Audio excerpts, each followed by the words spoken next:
سلام یا رسول اللہ، سلام یا حبیب اللہ، سلام یا نبی اللہ، سلام یا رسول اللہ۔ السلام علیکم ورحمۃ اللہ وبرکاتہ۔ امام علی مقام نے اپنے اس جوان بھتیجے کو بھی سینے سے لگایا اور میدان کی طرف رخصت کر دیا۔ کہتے ہیں امام قاسم نے یزیدی لشکر کے بڑے بڑے بہادروں کے ٹکڑے ٹکڑے کر دیے۔ اس نوجوان بھوکے پیاسے ہونے کے باوجود بہادری دکھائی۔ یزیدی لشکر کے بڑے بڑے بہادر بھی حیران تھے۔ آخر یہ نوجوان بھی زخموں سے چور چور ہو کر جام شہادت نوش کر گئے۔ امام علی مقام کے چاروں بھتیجے بھی شہید ہو گئے۔ چاروں بھتیجوں کے بعد آپ کی حقیقی بہن حضرت سیدہ زینب اپنے محروما کو لیے کھڑی تھی، جو مجھ پر مصیبتوں کے پہاڑ نہ توڑو۔ بچوں میں اپنے ساتھ اس لیے نہیں لایا تھا یہ اپنے جسموں پر تیر کھائیں گے یا یہ نیزوں کے اوپر اچھالے جائیں گے۔ میری بہن یہ بچے ہیں، یہ نوجوان میرے بھانجے ہیں۔ میں کن آنکھوں سے تیروں کا میر برستے دیکھوں گا؟ خدا کے لیے ان کو اپنے ساتھ لے جاؤ، خیموں میں لے جا کر بیٹھ جاؤ۔ مگر بہن یہ کہہ رہی تھی کہ حسین یہ نہیں ہو سکتا، تیری مظلوم بہن کے بیٹے تجھ پر قربان نہ ہو، وہ پیچھے رہ جائے۔ میں بھی اپنے دو بیٹے تم پر قربان کرنا چاہتی ہوں۔ میں بھی جنت الفردوس میں پہنچ کر اپنی والدہ سے کہوں گی، ماں میں نے بھی اپنے دو بیٹے تیرے لال پر قربان کیے ہیں، میرے بیٹے کسی سے پیچھے نہیں رہیں گے۔ یہ بھی جنت الفردوس میں پہنچ کر اپنی پیاس بجھانے کی آرزو رکھتے ہیں۔ ان کو بھی اپنے سینے سے لگاؤ اور ان کو بھی رخصت کرو۔ بہن کا اصرار تھا۔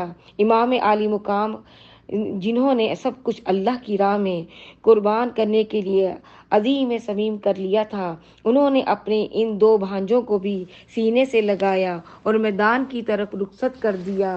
حضرت زینب کے محروما، زینب کی آنکھوں کے تارے، زینب کے دل کے سہارے محمد اور اون میدان کی طرف بڑھ رہے تھے۔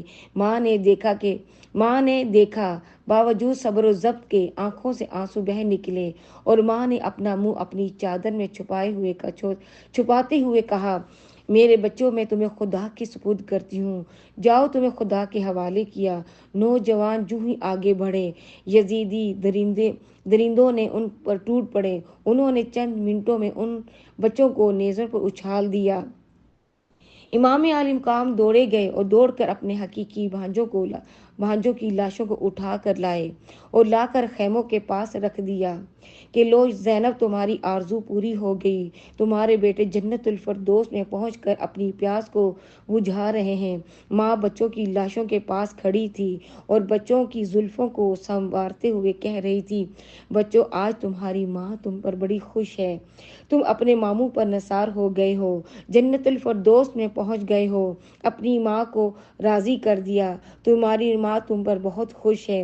دونوں بھانجوں کی شہادت کے بعد امام علی مقام جس وقت اپنی بہن سیدہ زینب کا ہاتھ پکڑ کر خیمے میں لے جاتے ہیں، جا کر کیا دیکھتے ہیں کہ آپ کا وہ نور نظر 6 ماہ کا علی اصغر جو دودھ پیتا بچہ تھا، شدت پیاس سے اس کی زبان باہر آ گئی تھی اور ماں کہہ رہی تھی کہ حسین اس بچے کی حالت ہم سے دیکھی نہیں جا رہی، یہ روتا ہے تو اس کی آواز نہیں نکلتی، کسی طرح پانی حاصل کرو، اس کی پیاس بجھاؤ۔ حضرت عباس علمبردار نے جب یہ بات سنی تو بے قرار ہو گئے، کہا حسین مجھے اجازت دو، میں ابھی نہر و فراغ سے اس کے لیے پانی لے کر اس معصوم بچے کی پیاس کو بجھاؤں گا۔ امام علی مقام نے کہا کہ بھائی صبر سے کام لو، ان کی پیاس اب جنت الفردوس میں ہی جا کر بجھے گی۔ لیکن حضرت عباس کہہ رہے تھے کہ بھائی بڑے افسوس کا مقام ہے، ہمارے ہوتے ہوئے یہ معصوم پانی کو ترس جائے، اس کی زبان باہر آ جائے، اس کی پیاس نہ بجھے۔ میں شیر خدا کا فرزند ہوں، میں اس کا فرزند ہوں جس نے قلعہ خیبر کا دروازہ جس نے قلعہ خیبر کا دروازہ ہاتھوں میں اٹھا لیا تھا، ابھی ابھی نہر فراق سے پانی لاؤں گا، اس معصوم علی اصغر کی پیاس کو بجھاؤں گا۔ حضرت عباس علمبردار نے مشکیزہ کندھے پر چڑھا لیا، تلوار ہاتھ میں لے کر گھوڑے پر سوار ہوئے اور گھوڑے کو سر پر چھوڑ دیا۔ نہر فراق پر پہنچے، گھوڑے کو نہر میں ڈال دیا، بڑی تیزی کے ساتھ مشکیزہ بھرا، اس کا منہ باندھ کر مشکیزہ بائیں کندھر پر چڑھا لیا، پانی کا ایک چلو بھر کر پینے لگے، اور جب پانی کا چلو منہ کے قریب لے گئے تو علی اصغر کی پیاس یاد آئی۔ کہا، اے عباس، تمہارے لیے مناسب نہیں ہے کہ علی اصغر سے پہلے اپنی پیاس بجھا لو۔ تم علی اصغر کی پیاس بجھانے کے لیے آئے ہو، اپنی پیاس بجھانے کے لیے نہیں آئے۔ پہلے اس معصوم کی پیاس بجھاؤ، پھر تم پانی پینے کے حقدار ہوگے۔ پھر چلو پھینک دیا، پھر بھرا چلو پھینک دیا اور گھوڑے کو نہر سے نکالا۔ جب آپ نے گھوڑے کو نہر سے نکالا تو وہ ظالم محاصرہ کر کے کھڑے تھے۔ آپ نے ان کے محاصرے کو چیرا، انہوں نے پھر آگے سے محاصرہ کیا۔ آپ نے پھر چیرا، آپ نے ان کی صفوں کو چیرتے ہوئے، محاصرہ توڑتے ہوئے، لاشوں کے انبار لگاتے ہوئے۔ شیر خدا کے فرزند آ رہے تھے، مگر آپ تنہا تھے، وہ 4000 تھے۔ انہوں نے آپ پر محاصرہ کر کے آپ پر تیروں کا می برسا دیا۔ چاروں طرف سے تیر آ رہے تھے، آپ کے جسم میں پیوست ہو رہے تھے، اور جب آپ کے جسم مبارک کو تیروں سے چھنی کر دیا گیا اور آپ کا بہت سا خون نکل گیا تو درندوں کے حوصلے بڑھ گئے کہ اس کا خون کافی نکل گیا ہے، اب اس کے اندر مقابلے کی تاب نہیں رہی۔ انہوں نے محاصرے کو تنگ کیا اور قریب ہو گئے، یہاں تک کہ وہ پیچھے کی جانب تھے۔ ان بزدلوں نے آگے بڑھ کر اس زور کا حملہ کیا کہ حضرت کے بائیں کندھے کو کاٹ دیا۔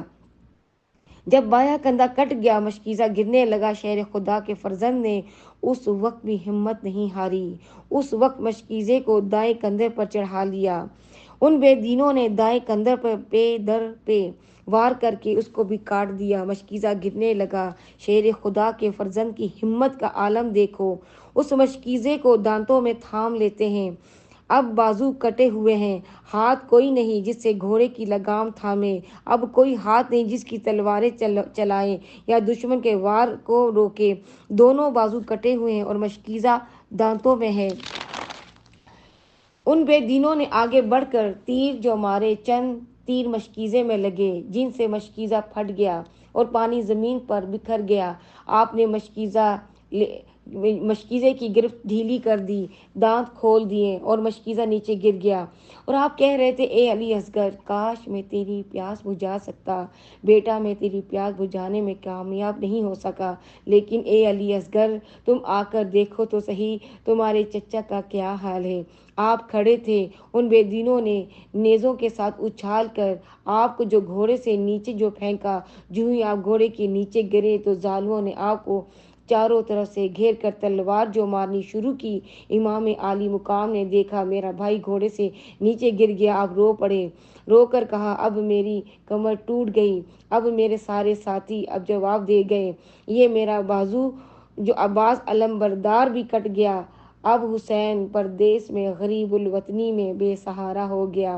حضرت امام عالی مقام دوڑ کر اپنے بھائی کی لاش کے پاس پہنچے۔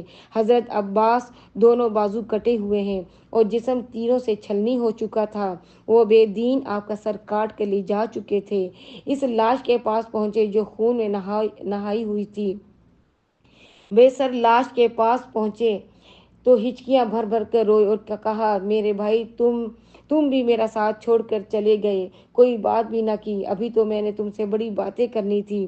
بھائی کی لاش کو وہیں چھوڑ کر روتے ہوئے امام علی مقام واپس آئے تو واپس آ کر یہ منظر دیکھا، 18 سال کا جوان بیٹا حضرت علی اکبر جو سر سے لے کر پاؤں تک ہم شکل مصطفیٰ تھے، تصویر مصطفیٰ تھے، وہ کھڑے کہہ رہے تھے، ابا جان، مجھے بھی رخصت کرو، میں آپ کے بعد زندہ نہیں رہنا چاہتا۔ امام علی مقام فرما رہے تھے کہ بیٹا سنو، تم تو تصویر مصطفیٰ ہو، تمہیں جب دیکھتے ہیں تو دل کی پیاس بجھ جاتی ہے، تم نانے کی تصویر ہو، نانے کا نقشہ سامنے آ جاتا ہے، تمہیں اگر رخصت کر دوں گا تو گھر سے تصویر مصطفیٰ جاتی رہے گی۔ بیٹا تم نہ جاؤ، یہ میرے خون کے پیاسے ہیں، میرے خون سے اپنی پیاس کو بجھا لیں گے۔ مگر حضرت علی اکبر کہہ رہے تھے، ابا جان میں بھی وہیں جاؤں گا جہاں میرے بھائی قاسم چلے گئے ہیں، میں بھی وہیں جاؤں گا جہاں چچا عباس چلے گئے ہیں، میں کسی کے پیچھے نہیں رہوں گا، میں بھی جنت الفردوس میں جا کر اپنی پیاس بجھاؤں گا، مجھے بھی اپنے ہاتھوں سے رخصت کیجیے۔ ابا جان، امام علی مقام نے اپنے بیٹے کو سینے کے ساتھ لگائے اور اجازت دی۔ یزیدیوں کے ساتھ زور کا حملہ ہوا، آپ نے بہت سے یزیدیوں کو واصل جہنم کر دیا، آپ نے ان کے بڑے بڑے کو واصل جہنم کر دیا، آپ نے ایک مضبوط چٹان کی طرح کھڑے رہے۔ یوں ہی وہ قریب یزیدی آیا، بڑی پھرتیلی سے پیچھے ہٹ گیا، اس کا وار خالی گیا۔ جو ہی اس کا وار خالی گیا، امام نے اپنے گھوڑا موڑ کر اس کے پیچھے دوڑایا، پیچھے زور کا حملہ کیا، اس کی گردن جسم سے جدا کر دی۔ یہ دیکھ کر اس کا بیٹا طارق بن عمر غصہ کھا کر آیا، تلوار اونچی، امام علی مقام نے بھی تلوار اونچی کی، دونوں کی تلواریں جو ٹکرائی، دیکھنے والے دیکھ رہے تھے کہ اس کی لاش زمین پر تڑپ رہی تھی۔ اس کا دوسرا بیٹا جس کا نام طلحہ بن طارق، وہ بھی غصہ کھا کر آیا، امام نے اس کو بھی خون میں تڑپا دیا۔ جب تینوں کو قتل کیا تو امام علی مقام نے اپنا گھوڑا واپس پھیرا، دوڑ کر اپنے ابا جان کی خدمت میں حاضر ہوئے۔ امام علی مقام نے دیکھا کہ میرا بیٹا آ رہا ہے، آگے بڑھے، بیٹا کیا بات ہے؟ حضرت علی اکبر گھوڑے سے اتر کر ابا جان کی خدمت میں حاضر ہوئے۔ ابا جان، پانی نے بہت تڑپایا ہے، ابا جان پیاس نے بہت تڑپایا ہے، پیاس بڑی لگ رہی ہے، پانی کا ایک پیالہ مل جائے میں ان سب کو جہنم میں پہنچا دوں۔ ابا میں نے ان کے 3 بہادروں کو قتل کر دیا ہے، لیکن میرا منہ خشک ہے، میرا حلق بھی خشک ہو گیا ہے، میری سانس جو ہے وہ بھی آسانی سے نہیں آ رہی، بہت بےتاب ہو گیا ہوں۔ فرمایا بیٹا صبر سے کام لو، ابھی تم جنت الفردوس میں پہنچو گے اور کوثر کے پانی سے اپنی پیاس بجھاؤ گے، لیکن بیٹا تم آئے ہو، آؤ میرے قریب آؤ۔ امام علی مقام نے اپنے جوان بیٹے کو سینے سے لگایا، فرمایا بیٹا منہ کھول دو۔ علی اکبر نے منہ کھولا، امام حسین نے اپنی سوکھی زبان اپنے بیٹے کے منہ میں ڈال دی، فرمایا لو بیٹا اپنے باپ کی سوکھی زبان کو چوس لو، شاید تم کو کچھ تسکین حاصل ہو جائے۔ حضرت علی اکبر اپنے باپ امام حسین کی زبان چوس رہے تھے، اس زبان کے چوسنے سے پھر ان کو تسکین ہوئی۔ زبان چوس کر امام حسین کی آنکھوں کا تارا پھر میدان کی طرف بڑھا۔ حضرت امام علی اکبر نے میدان میں ثابت کر دیا، میں فاتح خیبر کا پوتا ہوں، میری رگوں میں علی مرتضیٰ کا خون ہے، میرے ہاتھوں میں علی مرتضیٰ کی قوت کام کر رہی ہے۔ آپ نے 80 یزیدیوں کو قتل کیا، پھر زخموں سے چور چور ہو کر جام شہادت نوش کر گئے اور گھوڑے سے گرتے ہوئے کہتے ہیں، اب میرے ابا مجھے پکڑو، مجھے سنبھالو، تمہارا علی اکبر گر رہا ہے۔ امام علی مقام دوڑ کر گئے، ابھی آپ نے اپنے بیٹے کی لاش کے پاس نہیں پہنچے تھے، ان بے دینوں نے علی اکبر کے سر کو جسم سے جدا کر دیا۔ جوان بیٹی کی لاش کے پاس کھڑے ہیں، امام علی مقام آنسو بہا رہے تھے، اشک بہا رہے تھے۔ اس لاش کو اٹھایا، لا کر خیموں کے پاس رکھ دیا۔ علی اکبر کی شہادت سے مخدرات عصمت و طہارت کو بڑا صدمہ پہنچا۔ حضرت سیدہ زینب خیمے سے باہر آئی، علی اکبر کی لاش کو دیکھا، کہا ظالموں نے تصویر مصطفیٰ کو مٹا ڈالا، ان بے دینوں نے نبی پاک کا نقشہ بھی ختم کر ڈالا، اس زمین پر ان کو تصویر مصطفیٰ کو بھی خاک و خون میں ملا دیا۔ حضرت امام علی مقام اپنی بہن کے ہاتھ کو پکڑ کر خیمے کے اندر لے گئے، فرمایا بہن صبر سے رہو، اللہ تعالیٰ صابروں کے ساتھ ہے، صبر و استقلال کا دامن نہ چھوڑو، جو کچھ ہو رہا ہے اللہ کی طرف سے ہو رہا ہے، ہم نے صبر و استقلال سے کامیابی حاصل کرنی ہے، یہ اللہ تعالیٰ کی طرف سے آزمائش ہے۔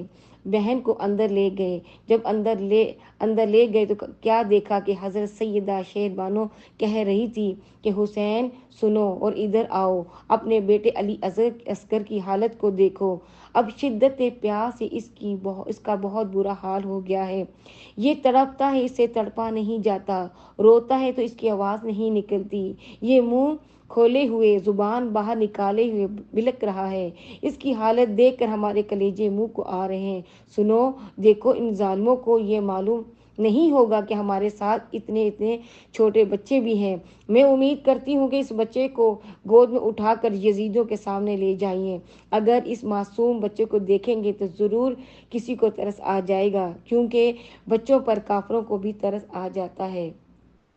تو آپ اس بچے کو گود میں اٹھا کر لے گئے، ان سے کہیں کہ ہمیں پانی نہ دو، اپنے ہاتھوں سے ہی چند قطرے ٹپکا دو تو ضرور ٹپکا دیں گے۔ امام علی مقام نے فرمایا، شیر بانو، تمہاری تمنا آرزو ہے، میں اس کو پورا کرنے کے لیے بھی تیار ہوں، مگر مجھے ان بدبختوں سے کوئی توقع نہیں ہے۔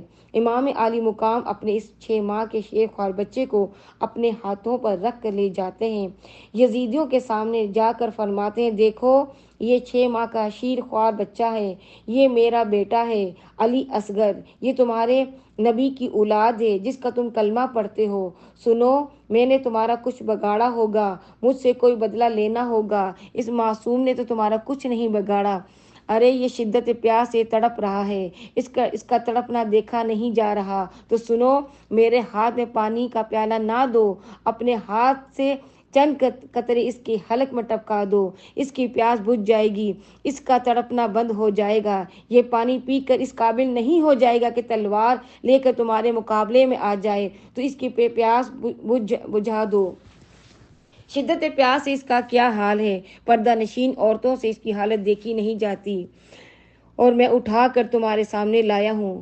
آپ یہ فرما رہے تھے، ایک شکی عدلی بدبخت منون جس کا نام تھا ہرملہ بن کاہل، اس کے کمان پر تیر چڑھا ہوا تھا، تو اس زور سے تیر مارا کہ تیر بچے کے حلق میں پیوست ہو گیا۔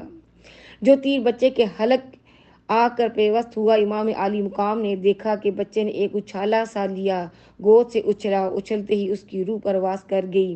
امام پھوٹ پھوٹ کر رونے لگے، رو کر کہنے لگے، بدبختو، تم نے تو اپنے نبی کا بھی کوئی لحاظ نہیں کیا، تمہارے دل تو کافروں سے بھی زیادہ سخت ہو گئے ہیں، بچوں پر کافروں کو بھی ترس آ جاتا ہے، تم تو اپنے آپ کو مسلمان کہلاتے ہو، آپ نے تیر بچے کے حلق سے نکالا اور اس کو زمین پر پھینک دیا اور کہا کہ مولا، یہ جو کچھ کام کر رہے ہیں، اس کام کا کردار پر میں تجھے گواہ بناتا ہوں۔ اس ننھی لاش کو اٹھا کر لائے اور خیموں کے پاس لا کر رکھ دیا۔